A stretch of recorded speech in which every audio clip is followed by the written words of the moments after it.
पोहोचवलं जातं। ही सगळी दृश्य जे आहे ते आपण रुग्णालयातली पाहतोय। बातचीत देखील चला मॅडम, आता हॉस्पिटल आहे, रुग्णालयाचे डॉक्टर आहेत, त्यांची प्रतिक्रिया काय आहे? त्यांचं बोलणं अर्धा म्हणणे सर ज्या पद्धतीने तुम्हाला उत्तर द्यावं लागेल, कारण तुमच्या रुग्णालयावर गंभीर आरोप होत आहेत। तुम्ही 10 लाख रुपयाची मागणी केली असा आरोप केला जातो। या सगळ्या प्रश्नाची उत्तर तुम्हाला द्यावी लागतील। सांगितल्याप्रमाणे दीनानाथ रुग्णालय आता शासनाकडे त्याचा पूर्ण अहवाल देत आहे। त्याच्यावर शासनाची जी त्यांना माहिती हवी ती पूर्ण दिल्याशिवाय याविषयी आता आम्हाला काही बोलता येणार नाही। तरी सुद्धा दीनानाथ रुग्णालय याविषयी माध्यमाला योग्य माहिती देईल। 10 लाख रुपयाची मागणी केली होती, तशी समोर आली आहे की अनामत रक्कम 10 लाख रुपये मागितली, त्याची रिसिप्ट सुद्धा समोर आली। त्यावर तुमचं काय स्पष्टीकरण आहे?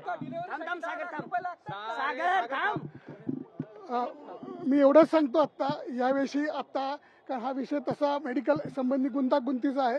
आता पूर्ण माहिती दीनानाथ रुग्णालयाकडे जी शासनाला गेलेली आहे त्याच्यानंतर आम्ही तुम्हाला योग्य ते निवेदन देऊ।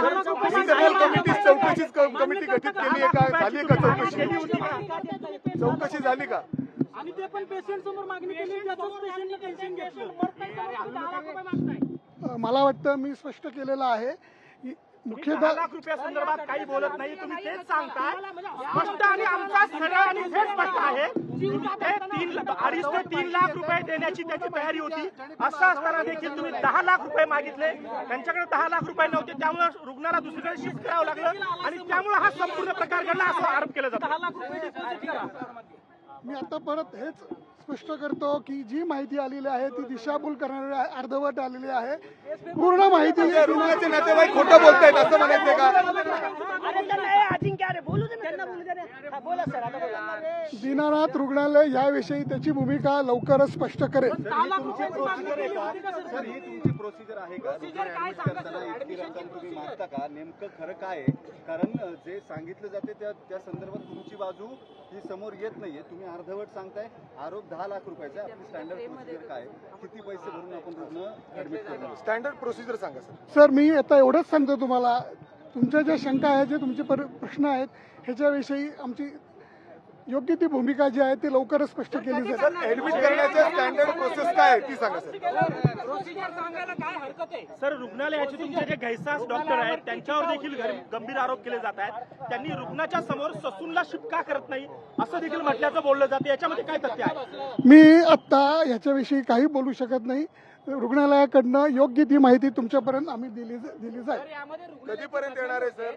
लवकरच दिली जाईल सर। सर, राज्य सरकारला अहवाल गेलाय तुमचा? राज्य सरकारला अहवाल पाठवलाय का?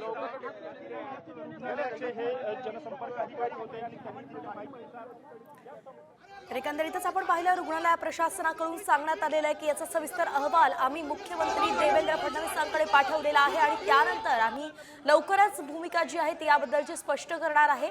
बाकी इतर कुठल्याही गोष्टीवरती बोलण्यास त्यांनी नकार दिलाय। सांगायचं तर रुग्णालय प्रशासनाकडून हे जे आरोप आहेत ते फेटाळण्यात आलेले आहेत। झालं काय होतं हे थोडक्यात सांगायचं तर एका गर्भवती महिलेला दीनानाथ रुग्णालयामध्ये ऍडमिट करण्यात आलं होतं। तिच्या उपचाराचा खर्च 10 लाख रुग्णालयानं सांगितला होता, मात्र 2.5 लाख परिवारवाले कुटुंबाचे भरायला तयार असतानाही तिला उपचार तिच्यावर केले नाही, त्यात तिचा मृत्यू झालाय।